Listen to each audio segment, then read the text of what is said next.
നമസ്കാരം. പ്രവാസി ഓൺലൈൻ ന്യൂസിലേക്ക് ഏവർക്കും സ്വാഗതം. ഇന്നത്തെ പ്രധാന വാർത്തകൾ. കടബാധ്യതകളുള്ള ജർമ്മനിയിലെ പ്രവാസി മലയാളികൾക്ക് ഏറെ ആശ്വാസം നൽകുന്ന ഒരു സുപ്രധാന സാമ്പത്തിക വാർത്തയാണ് ഇന്ന് ആദ്യത്തേത്. ജൂലൈ 1 മുതൽ ജർമ്മനിയിൽ ശമ്പള ജപ്തി പരിധി ഉയർത്തുകയാണ്. കയ്യിൽ കൂടുതൽ പണം ലഭിക്കും. ജർമ്മനിയിൽ കടബാധ്യതകളോ ലോൺ കുടിശ്ശികകളോ ഉള്ള സാധാരണക്കാർക്ക് വലിയ ആശ്വാസമേകുന്ന പുതിയ നിയമ ഭേദഗതി ജൂലൈ 1 മുതൽ പ്രാബല്യത്തിൽ വന്നു. കടം തിരിച്ചു പിടിക്കുന്നതിനായി ശമ്പളം ജപ്തി ചെയ്യുമ്പോൾ ജോലിക്കാരുടെ കയ്യിൽ നിർബന്ധമായും ബാക്കി വെക്കേണ്ട കുറഞ്ഞ തുകയുടെ പരിധി, അതായത് ഫാണ്ടുങ് ഫ്രൈ ഗ്രൻസ് എന്ന് ജർമ്മൻ ഭാഷയിൽ പറയും, ഇത് ജർമ്മൻ സർക്കാർ ഇപ്പോൾ ഉയർത്തിയിരിക്കുകയാണ്. രാജ്യത്ത് വർദ്ധിച്ചു വരുന്ന ജീവിത ചെലവുകളും വിലക്കയറ്റവും കണക്കിലെടുത്താണ് ഈ പുതിയ മാറ്റം. ഇതോടെ ശമ്പളത്തിൽ നിന്നും ജപ്തി ചെയ്യപ്പെടുന്ന തുക കുറയുകയും ജോലിക്കാർക്ക് പ്രതിമാസം കൂടുതൽ പണം കയ്യിൽ ലഭിക്കുകയും ചെയ്യും. ഇനി എന്താണ് ഈ പുതിയ മാറ്റം എന്ന് ചോദിച്ചാൽ, ജർമ്മൻ നിയമപ്രകാരം ഒരാൾക്ക്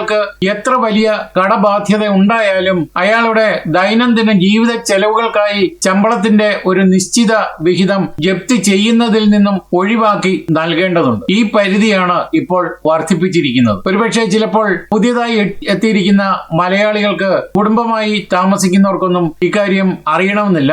അതുകൊണ്ട് തന്നെയാണ് ഇന്നത്തെ ഏറ്റവും പ്രധാനപ്പെട്ട വാർത്തയായി ഞങ്ങൾ ഇക്കാര്യം പ്രസിദ്ധീകരിക്കുന്നത്. അതേസമയം കുട്ടികളോ മറ്റ് ആശ്രിതരോ ഇല്ലാത്ത ഒരു വ്യക്തിയുടെ പ്രതിമാസ നെറ്റ് ശമ്പളം ഒരു നിശ്ചിത പരിധിയിൽ താഴെയാണെങ്കിൽ ഇനി മുതൽ €1 പോലും ജപ്തി ചെയ്യാൻ നിയമപരമായി സാധിക്കില്ല. അതേസമയം പങ്കാളിയോ കുട്ടികളോ ഉള്ളവർക്ക് അവരുടെ എണ്ണത്തിനനുസരിച്ചാണ് ജപ്തിയിൽ നിന്നും ഒഴിവാക്കപ്പെടുന്ന തുകയുടെ പരിധി ഇനിയും ഉയരുകയും ചെയ്യും. ഒരു കാര്യം ശ്രദ്ധിക്കേണ്ടതുണ്ട്. നിങ്ങളുടെ പ്രതിമാസ നെറ്റ് വരുമാനം, അതായത് നെറ്റോ ഗെഹാൾട്ട് എന്നത് നിങ്ങൾക്ക് എത്ര കുട്ടികളോ ആശ്രിതരോ ഉണ്ട് എന്നതും കണക്കാക്കിയാണ്. പുതിയ നിയമപ്രകാരം എത്ര തുക ജപ്തി ചെയ്യാമെന്ന് തൊഴിലുടമയോ ബാങ്കോ തീരുമാനിക്കുന്നത്. അതുകൊണ്ട് തന്നെ പ്രവാസികളായ മലയാളികൾ അറിയേണ്ടത്, ജർമ്മനിയിൽ വണ്ടി ചെക്കുകൾ, ക്രെഡിറ്റ് കാർഡ് കുടിശ്ശികകൾ, കൺസ്യൂമർ ലോണുകൾ അല്ലെങ്കിൽ നികുതി കുടിശ്ശികകൾ എന്നിവ കാരണം സാലറി ബ്ലോക്ക് ആവുകയോ അക്കൗണ്ട് ജപ്തി നേരിടുകയോ ചെയ്യുന്നവർ, അക്കൗണ്ട് ജപ്തി എന്ന് പറയുമ്പോൾ കോണ്ടോ ഫേണ്ടും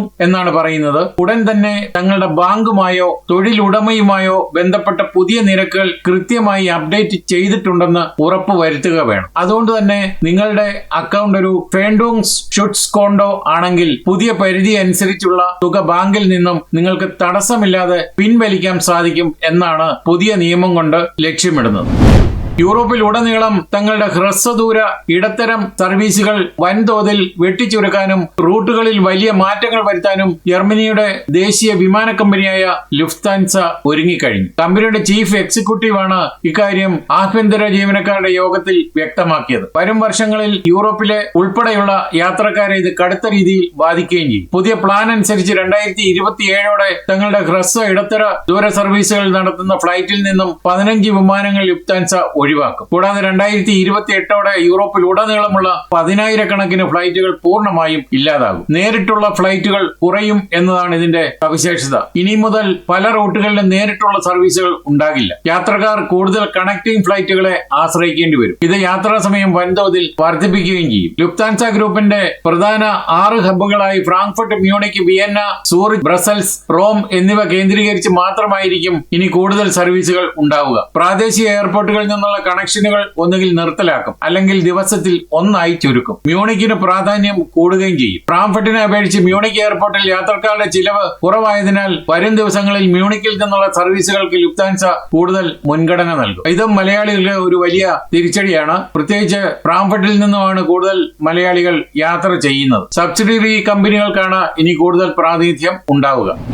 ജർമ്മനിയിലെ പ്രവാസി ലത്തീൻ കത്തോലിക്ക വിശ്വാസികളുടെ കൂട്ടായ്മയായ ഒപ്പം കുടുംബസംഗമം വിങ്കനിൽ ഭക്തി നിറപ്പരവും സൗഹൃദപൂർണവുമായ അന്തരീക്ഷത്തിൽ വിജയകരമായി സമാപിച്ചു. ജർമ്മനിയുടെ വിവിധ നഗരങ്ങളിൽ നിന്നും പ്രദേശങ്ങളിൽ നിന്നുമായി 60ലധികം വിശ്വാസികളാണ് ഈ വർഷത്തെ സംഗമത്തിൽ ഒത്തുചേർന്നത്. ആത്മീയ ചൈതന്യവും പരസ്പര സ്നേഹവും പങ്കുവച്ച ഈ സംഗമത്തിൽ 8 വൈദികരും 15 സന്യാസികളും സജീവ സാന്നിധ്യമായി. മുതിർന്നവരും യുവജനങ്ങളും കുട്ടികളും ഒരുപോലെ ആവേശത്തോടെ പങ്കെടുത്ത പരിപാടിക്ക് കൂടുതൽ ഐക്യവും ഉണർവും പകർന്നു. വിശുദ്ധ വിശുദ്ധ കുർബാനയോടെയാണ് പരിപാടികൾക്ക് തുടക്കമായത്. തുടർന്ന് നടന്ന പ്രത്യേക പ്രാർത്ഥനകൾ, അടുത്ത പങ്കുവയ്ക്കലുകൾ, അതായത് സ്പിരിച്വൽ ഷെയറിംഗ് ഒസ്നാബ്രുക്കിൽ വെച്ച് വിപുലമായ രീതിയിൽ നടത്തുമെന്നും സംഘാടകർ ഔദ്യോഗികമായി അറിയിച്ചു. വിശ്വാസത്തിലും സൗഹൃദത്തിലും കൂട്ടായ്മയിലും വളരാൻ ആഗ്രഹിക്കുന്ന ഏതൊരു പ്രവാസിക്കും ഒപ്പം ഒരു തുറന്ന വേദിയായി, വിശ്വാസത്തിൽ ഒന്നായി, സ്നേഹത്തിൽ ഒപ്പമായിരിക്കുമെന്ന് തെളിയിച്ച ഒരു സംഗമമായിരുന്നു ഇത്. വിങ്കൻ ലാറ്റിൻ കമ്മ്യൂണിറ്റിയാണ് സംഗമത്തിന് ആതിഥേയത്വം വഹിച്ചത്. Father Antony Melvin coordinator, father Thomas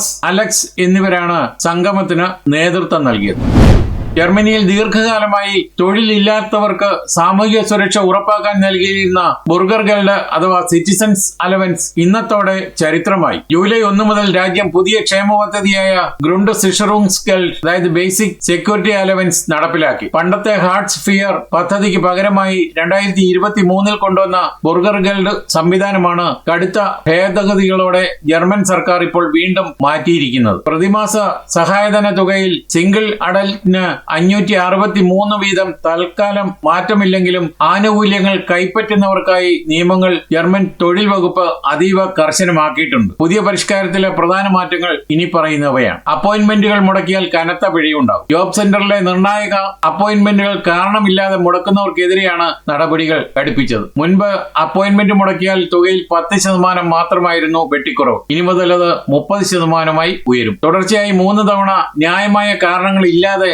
appointment മുടക്കുകയോ ലഭ്യമായ അനുയോജ്യമായ ജോലി ബോധപൂർവം നിരസിക്കുകയോ ചെയ്താൽ അലവൻസ് പൂർണ്ണമായും നിർത്തലാക്കാനും പുതിയ നിയമം വ്യവസ്ഥ ചെയ്യുന്നുണ്ട്. അതേസമയം സമ്പാദ്യത്തിനുള്ള സുരക്ഷാ പരിധി കുറച്ചിട്ടുണ്ട്. ഇനി കയ്യിൽ വെക്കാവുന്ന തുകയ്ക്കും പ്രായമനുസരിച്ച് നിശ്ചയിച്ചിട്ടുണ്ട്. 30 വയസ്സ് വരെയുള്ളവർക്ക് പരമാവധി 5000 യൂറോയും 31 മുതൽ 40 വയസ്സ് വരെയുള്ളവർക്ക് പരമാവധി 10,000 യൂറോയും 41 മുതൽ 50 വയസ്സ് വരെയുള്ളവർക്ക് 12,500 യൂറോയും 51 വയസ്സിന് മുകളിൽ പ്രായമുള്ളവർക്ക് 20,000 യൂറോയും കയ്യിൽ വെക്കാൻ അവകാശമുണ്ട്. എന്നാൽ വാടക സഹായത്തിന്റെ പരിധി പുതിയ പരിഷ്കാര പ്രകാരം താമസ ചിലവുകൾക്കും പരിധി നിശ്ചയിച്ചിട്ടുണ്ട്. മുൻപ് കുട്ടികൾക്ക് 3 വയസ്സാകുന്നത് വരെ അമ്മമാർ ജോലി അന്വേഷിക്കേണ്ടതില്ലായിരുന്നു. എന്നാൽ പുതിയ നിയമപ്രകാരം കുട്ടിക്ക് 14 മാസം പ്രായമാകുമ്പോൾ അമ്മമാർ ജോലി അന്വേഷിക്കുകയോ ഇന്റഗ്രേഷൻ ലാംഗ്വേജ് കോഴ്സുകളിൽ പങ്കെടുക്കുകയോ ചെയ്യണം. ജർമ്മനിയിൽ ഏതാണ്ട് ബുർഗർ ഗെൽഡ് വാങ്ങിക്കുന്ന 5.3 ദശലക്ഷത്തോളം ഗുണഭോക്താക്കളുണ്ട്. ഇതെല്ലാം തന്നെ ഇവർ ഇനി ഈ മാറ്റങ്ങൾക്കായി പ്രത്യേകം അപേക്ഷ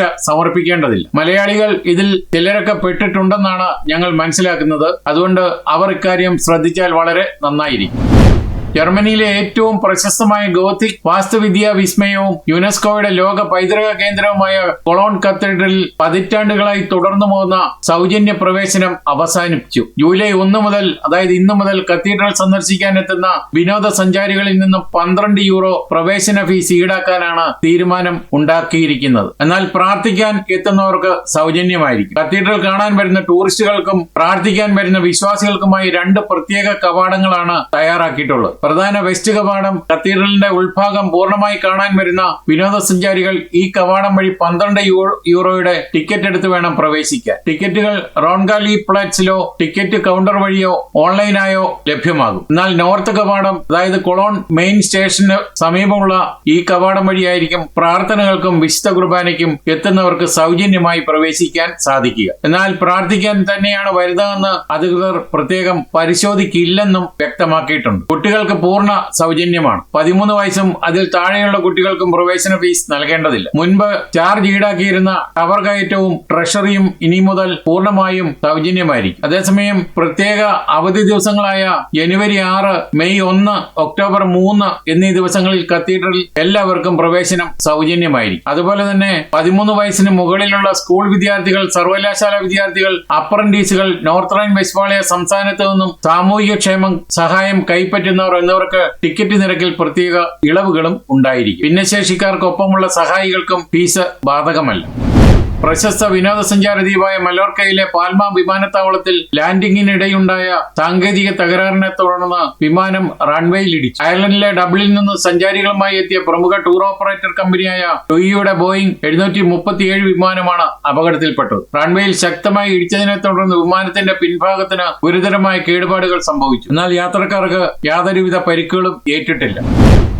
3 മാസം പ്രായമുള്ള കുഞ്ഞിന്റെ സംരക്ഷണ അവകാശത്തെ ചൊല്ലിയുള്ള തർക്കത്തിനൊടുവിൽ ജർമ്മനിയെ നടുക്കിയ കൂട്ടക്കൊലയിൽ 6 പേരാണ് കൊല്ലപ്പെട്ടത്. NRV സംസ്ഥാനത്തിലെ ഷേഡ് നഗരത്തിലെ അമ്മമാർക്കും കുട്ടികൾക്കുമുള്ള പുനരധിവാസ കേന്ദ്രത്തിലാണ് തോക്കുധാരി നടത്തിയ വെടിവയ്പിൽ 6 പേർ ദാരുണമായി കൊല്ലപ്പെട്ടത്. കൊല്ലപ്പെട്ടവരിൽ 4 സ്ത്രീകളും 2 പുരുഷന്മാരും ഉൾപ്പെടുന്നു. ഇവർ ആരും തന്നെ കുഞ്ഞിന്റെ ബന്ധുക്കളല്ല, മറിച്ച് അവിടെയുണ്ടായിരുന്ന ചൈൽഡ് വെൽഫെയർ ജീവനക്കാരാണ്. അക്രമത്തിൽ പരിക്കേറ്റ 7ാമതൊരു വ്യക്തി നിലവിൽ ആശുപത്രിയിൽ ചികിത്സയിലാണ്. കുഞ്ഞിന്റെ ഭാവി സംരക്ഷണാവകാശത്തെ ചൊല്ലി ചർച്ച ചെയ്യുന്നതിനായി ചൈൽഡ് വെൽഫെയർ ഏജൻസിയുടെ ആഭിമുഖ്യത്തിൽ ഈ കേന്ദ്രത്തിൽ വെച്ച് പ്രത്യേക യോഗം വിളിച്ചിരുന്നു. ഈ യോഗത്തിൽ പങ്കെടുക്കാനെത്തിയ ഹാനോവർ സ്വദേശിയും തുർക്കി പൗരനുമായ 45 വയസ്സുകാരനാണ് ചർച്ചയ്ക്കിടെ കടുത്ത പ്രകോപനത്തിൽ തോക്കെടുത്ത് അവിടെയുണ്ടായിരുന്ന ഉദ്യോഗസ്ഥർക്ക് നേരെ വെടിയുതിർത്തത്. വെടിവയ്പ് നടക്കുമ്പോൾ 3 മാസം പ്രായമുള്ള പെൺകുഞ്ഞും അമ്മയും അവിടെ ഉണ്ടായിരുന്നെങ്കിലും അത്ഭുതകരമായി പരിക്കേൽക്കാതെ രക്ഷപ്പെട്ടു. കൊലപാതകത്തിന് ശേഷം പ്രതി തന്റെ കുടുംബവുമായി ബന്ധപ്പെട്ട 65 വയസ്സുകാരി ഓടിച്ച മെഴ്സഡസ് കാറിൽ കയറി രക്ഷപ്പെടാൻ ശ്രമിച്ചുവെങ്കിലും റോഡ് ഉപരോധിച്ചിട്ടും കാർ മുന്നോട്ട് പോയതിനെ തുടർന്ന് പ്രതിയുടെ കാറിന് നേരെ വെടിയുതിർക്കുകയും കാറിന്റെ പിൻചക്രം തകർക്കുകയും ചെയ്താണ് പ്രതിയെ പോലീസ് കീഴ്പ്പെടുത്തിയത്. പ്രതിക്ക് ജർമ്മനിയിൽ തോക്ക് കൈവശം വെക്കാനുള്ള ലൈസൻസ് ഇല്ലായിരുന്നു. യൂറോപ്പിലെ ഏറ്റവും കർശനമായ തോക്ക് നിയമമുള്ള ജർമ്മനിയിലേക്ക് ഇയാൾ എങ്ങനെ മാരകായുധം എത്തിച്ചു എന്നതിനെക്കുറിച്ച് പോലീസ് ഇപ്പോൾ അന്വേഷിക്കുകയാണ്.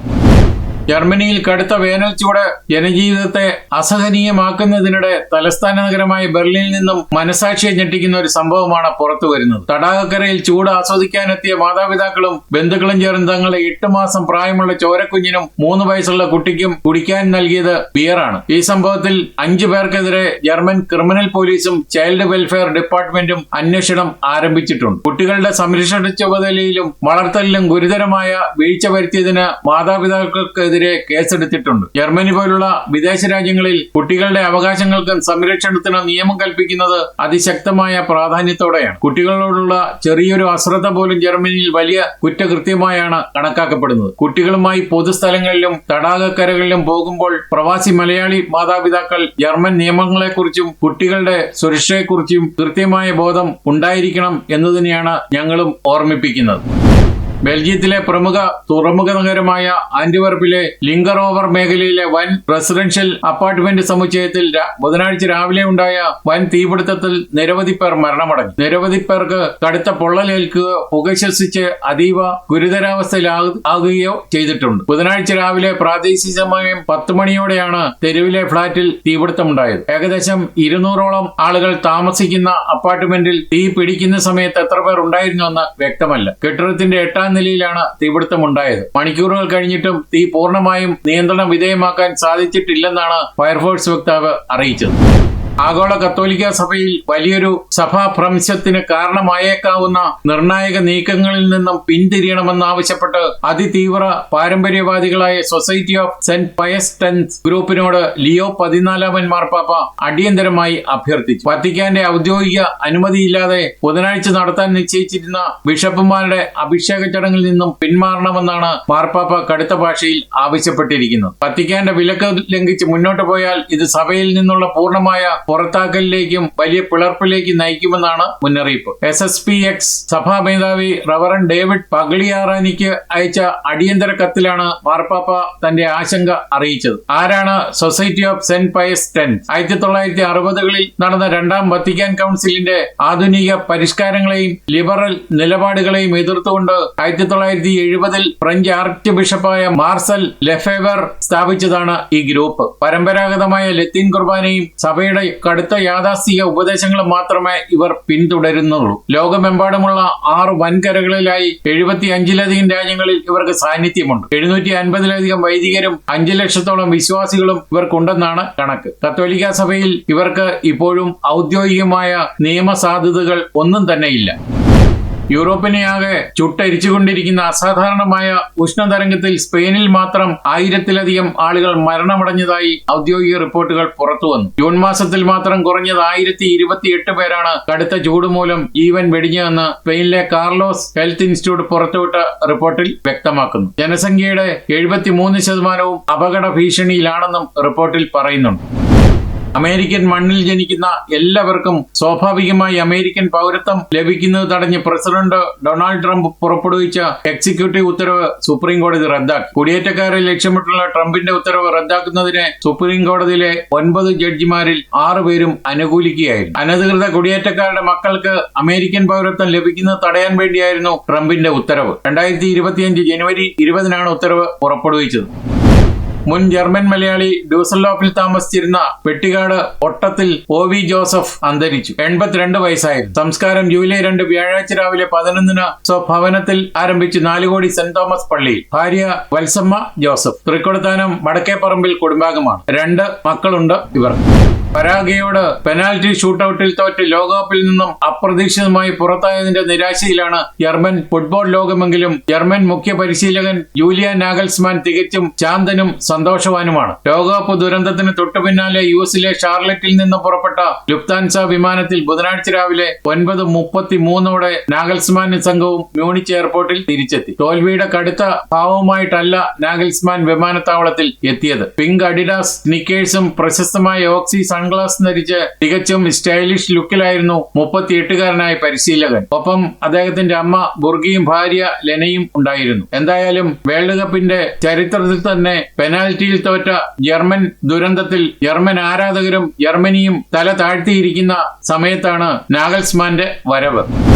ഇനി പറയുന്ന വാർത്ത അതിലും രസമുള്ള ഒരു കാര്യമാണ്. ഇറ്റലിയിലെ സലേർണോയിൽ പള്ളി പെരുന്നാളിനിടെ മലയാളികൾ തമ്മിൽ അടിപിടിയുണ്ടായി. പ്രവാസി സമൂഹത്തിന് തന്നെ നാണക്കേടായി കൂട്ടത്തല്ല്. ഇറ്റലിയിലെ കമ്പാനിയ റീജിയനിലുള്ള സലേർണോ പ്രവിശ്യയിൽ പ്രവാസി മലയാളികൾ ഒന്നടങ്കം പങ്കെടുത്ത പള്ളി പെരുന്നാളിനിടയിലുണ്ടായ കൂട്ടത്തല്ല് പ്രവാസി സമൂഹത്തിന് വലിയ നാണക്കേടായി മാറി. ഇതിന്റെ വിഷ്വലൊക്കെ തന്നെ ഇപ്പോൾ സോഷ്യൽ മീഡിയയിൽ ലഭ്യമാണ്. പെരുന്നാളിന്റെ ആവേശവും ആഘോഷവും കൊടുമ്പിരിക്കൊണ്ടിരിക്കുകയാണ് ഒരു കൂട്ടം മലയാളി യുവാക്കൾ തമ്മിൽ വാക്കേറ്റവും പിന്നീട് അടിപിടിയിലേക്കും വഴിമാറിയത്. പ്രാദേശിക മലയാളി കൂട്ടായ്മകളുടെയും ഇടവകയുടെയും നേതൃത്വത്തിൽ അതീവ ഭംഗിയായി നടത്തിവന്ന പെരുന്നാൾ ചടങ്ങുകളുടെ അവസാന ഘട്ടത്തിലാണ് നാടകീയ സംഭവങ്ങൾ അരങ്ങേറിയത്. വ്യക്തിവൈരാഗ്യവും തർക്കവുമാണ് ഒടുവിൽ കൂട്ടത്തല്ലിൽ കലാശിച്ചത്. ലഭ്യമായ വിവരങ്ങളനുസരിച്ച് മുൻപുണ്ടായിരുന്ന ചില വ്യക്തിപരമായ തർക്കങ്ങളും വിദ്വേഷങ്ങളുമാണ് പെരുന്നാൾ വേദിയിൽ പരസ്യമായ കയ്യാങ്കളിയിലേക്ക് നീണ്ടത്. ആഘോഷങ്ങൾക്കിടയിലുണ്ടായ ചെറിയൊരു തർക്കം പെട്ടെന്ന് വലിയ സംഘർഷമായി മാറുകയായിരുന്നു. പരസ്പരം ചേരിതിരിഞ്ഞ് യുവാക്കൾ ഏറ്റുമുട്ടിയതോടെ പെരുന്നാളിനെത്തിയ സ്ത്രീകളും കുട്ടികളും ഉൾപ്പെടെയുള്ള മറ്റു വിശ്വാസികൾ പരിഭ്രാന്തരായി ചിതറി ഓടിയെന്നാണ് പ്രാദേശിക മാധ്യമങ്ങൾ റിപ്പോർട്ട് ചെയ്യുന്നത്. ഒടുവിൽ മുതിർന്നവരും മറ്റ് സംഘാടകരും ചേർന്നാണ് രംഗം ശാന്തമാക്കിയത്. അടിപിടിയിൽ ചില യുവാക്കൾക്ക് നിസാര പരിക്കേറ്റതായും സൂചനയുണ്ട്. ഇറ്റലിയിൽ മാതൃകാപരമായി ജീവിക്കുന്ന മലയാളി പ്രവാസി സമൂഹത്തിന്റെ പ്രതിച്ഛായയ്ക്ക് കറുത്ത നിഴൽ വീഴ്ത്തുന്നതാണ് ഇത്തരം സംഭവങ്ങളെന്ന് സലേർണോയിലെ സമീപ പ്രദേശങ്ങളിലെയും മുതിർന്ന മലയാളി നേതാക്കളും വൈദികരുമൊക്കെ പ്രതികരിച്ചിട്ടുണ്ട്. സംഭവത്തെക്കുറിച്ച് ഇറ്റാലിയൻ പോലീസിൽ ഔദ്യോഗികമായി പരാതികൾ ഒന്നും രജിസ്റ്റർ ചെയ്തിട്ടില്ലെന്നാണ് സൂചന. എങ്കിലും വരും ദിവസങ്ങളിൽ സഭാ അധികൃതരും പ്രാദേശിക മലയാളി അസോസിയേഷനിലും ചേർന്ന് ഈ വിഷയത്തിൽ അടിയന്തര യോഗം വിളിച്ചു ചേർക്കുമെന്നും അറിയാൻ സാധിക്കുന്നുണ്ട്. എന്തായാലും വളരെ മോശമായി പോയി ഇത്തരം കലാപ പരിപാടികൾ. ഇതോടെ ഈ വാർത്താ ബുള്ളറ്റിൻ ഇവിടെ പൂർണ്ണമാവുകയാണ്. നിങ്ങൾ നൽകി വരുന്ന എല്ലാവിധ പിന്തുണയ്ക്ക് ഞങ്ങൾ ഹൃദയപൂർവ്വം നന്ദി അറിയിച്ചുകൊണ്ട് നമസ്കാരം.